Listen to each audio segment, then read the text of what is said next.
অবশেষে খোঁজ মিলল তাপস দাসের। আমরাই দেখিয়েছিলাম তাপস দাসের নিখোঁজ সংক্রান্ত খবর, আর সম্প্রচারের দুদিনের মধ্যেই সন্ধান পাওয়া গেল ওই যুবকের। সানন্দা নিউজকে ধন্যবাদ জানালেন পরিবার। যে আমরা পেয়েছি আমার ভাইকে, তার জন্য সানন্দা নিউজকে অনেক অনেক ধন্যবাদ।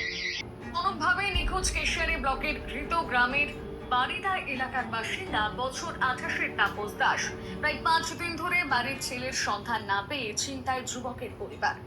সানন্দা নিউজে প্রকাশিত খবরে সাফল্য। 7 দিন ধরে নিখোঁজ যুবকের সন্ধান পেল পরিবার। উল্লেখ্য, গত 5ই মে কেশিয়ারি ব্লকের ঘিতগ্রাম গ্রাম পঞ্চায়েতের বারিদা গ্রামের যুবক বছর 28-এর তাপস দাস নিখোঁজ হয়ে যায়। ঘটনার পর পরিবারের লোকজন বিভিন্ন জায়গায় খোঁজ খবর চালান। শেষমেশ কেশিয়ারি থানায় দ্বারস্থ হয় পরিবার। কোনো খোঁজ পাওয়া যায়নি। অবশেষে আমাদের সানন্দা নিউজের স্থানীয় প্রতিনিধি যুবকের নিখোঁজ হওয়ার খবরটি গত সপ্তাহের শনিবার সানন্দা নিউজে তুলে ধরেন। সানন্দা নিউজের সেই খবর নিমেষে ছড়িয়ে পড়ে সমাজ মাধ্যম সহ টিভির পর্দায়। খবর দেখে মানসী নামে এক ভদ্রমহিলা আমাদের কমেন্ট করেন তাপস দাসকে তিনি মেদিনীপুর মেডিকেল কলেজের এমার্জেন্সি ওয়ার্ডে দেখেছেন। তারপরেই মেডিকেল কলেজে যোগাযোগ করা হয়। আমাদের প্রতিনিধি নিজে গিয়ে মেদিনীপুর মেডিকেল কলেজে খোঁজ নেন তাপস দাস কোথায় আছে।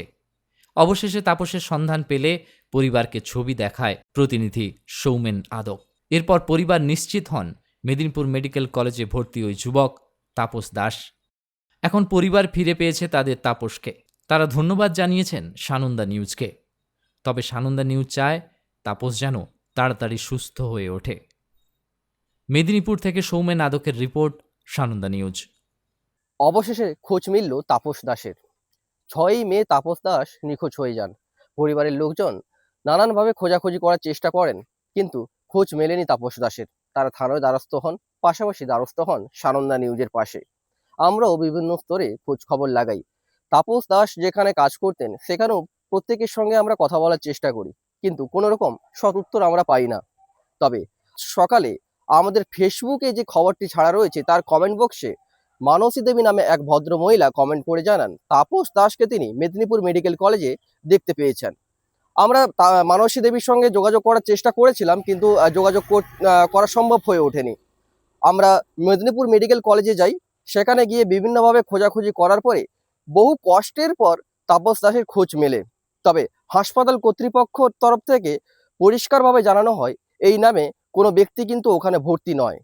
আসলে আমরা বলার চেষ্টা করেছিলাম বারবার ধরে যে যেই ব্যক্তি অ্যাক্সিডেন্ট হয়েছে বা অন্য কোনো কারণে যদি হাসপাতালে ভর্তি থাকেন, উনি যদি গুরুতর আহত হন, তাহলে উনি ওনার পরিচয় দেবেন কি করে? এমনও তো হতে পারে যে উনি ওনার নাম ঠিকানা বলতে পারছেন না, আননোন কোনো পার্সন হাসপাতালে ভর্তি রয়েছে। তবে হাসপাতাল থেকে পরিষ্কার করে বলে দেওয়া হয় যে এই নামের বা ওই রকম ধরনের কোনো পেশেন্ট হাসপাতালে ভর্তি নেই। তবে আমরাও ছাড়ার পাত্র নই। আমি বিভিন্ন জায়গায় হাসপাতালে বিভিন্ন ওয়ার্ডে ঘোরাঘুরি করি। অবশেষে তাপস দাসের খোঁজ মেলে। ওখানে দায়িত্বে যারা রয়েছেন ডাক্তার বা নার্সরা, তারা জানেন 3 জন আননোন পার্সন কিন্তু ভর্তি হয়েছিলেন 6 তারিখ, 7 তারিখ, 9 তারিখ এইভাবে। তার মধ্যে তাপস দাসও রয়েছেন। তাপস দাস, যেটা জানা যাচ্ছে, NH এর কোনো অ্যাম্বুলেন্স তাকে মেদিনীপুর মেডিকেল কলেজে নিয়ে আসে, ভর্তি করে। খুব গুরুতর আহত অবস্থায় কোনো এক গাড়ির সঙ্গে তার অ্যাক্সিডেন্ট হয়, মাথাতে আঘাত লাগে। সেই অবস্থায় তাপস দাস কিন্তু হাসপাতালে ভর্তি রয়েছেন। পরিবারের লোককে আমরা খবর দিয়েছিলাম, পরিবারের সঙ্গে তাপস দাসের দেখা হয়েছে। তবে দুঃখের বিষয় তাপস দাস এখনো পর্যন্ত কথা বলতে পারছে না। পরিবারের লোকের সঙ্গে তাপস দাসের দেখা হয়েছে, তিনি হাসপাতালের বেডে বর্তমানে শুয়ে।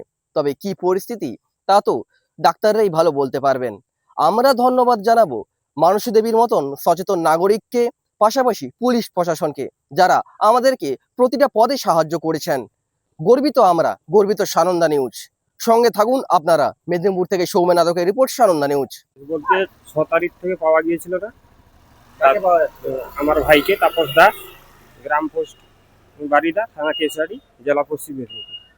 তারপর আমরা সানন্দাতে নিউজ করে দেই।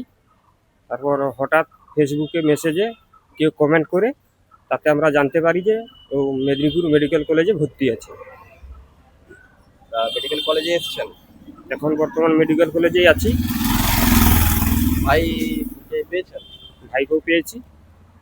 মোটামুটি সিরিয়াস অবস্থা বর্তমান যা দেখছি। কি মনে হচ্ছে, কি হয়েছে ভাই, এখানে আসলে কি হবে?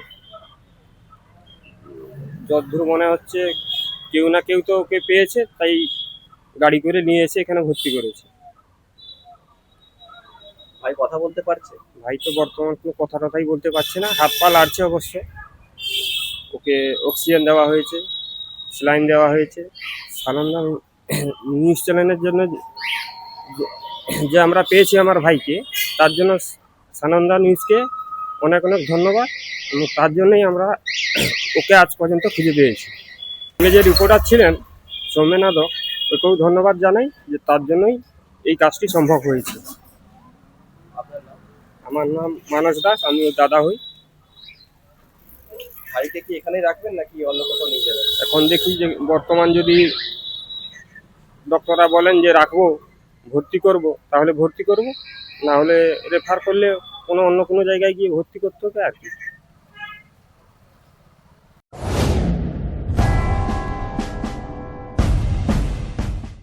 বেলদাবাসীর জন্য বেলদা গ্রিন হুইলস নিয়ে এলো খুশির জোয়ার।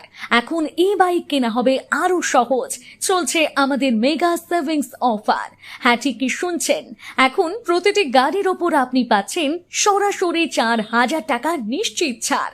আর সামনেই যেহেতু মাতৃদিবস, তাই মায়েদের সম্মানে আমরা দিচ্ছি আরো 1,000 টাকার এক্সট্রা ডিসকাউন্ট, অর্থাৎ সব মিলিয়ে 5,000 টাকার সাশ্রয়। উপহার কি এখানেই শেষ? একদম নয়।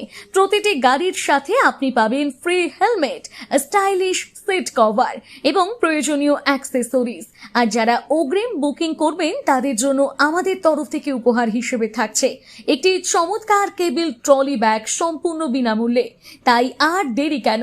স্টক ফুরিয়ে যাওয়ার আগেই আজই চলে আসুন আপনার পছন্দের গাড়িটি বেছে নিতে। আমাদের ঠিকানা বেলদা গ্রিন হুইলস, সবুজপল্লী, বেলদা, পশ্চিম মেদিনীপুর। যোগাযোগ 8388500666 অথবা 7478670984।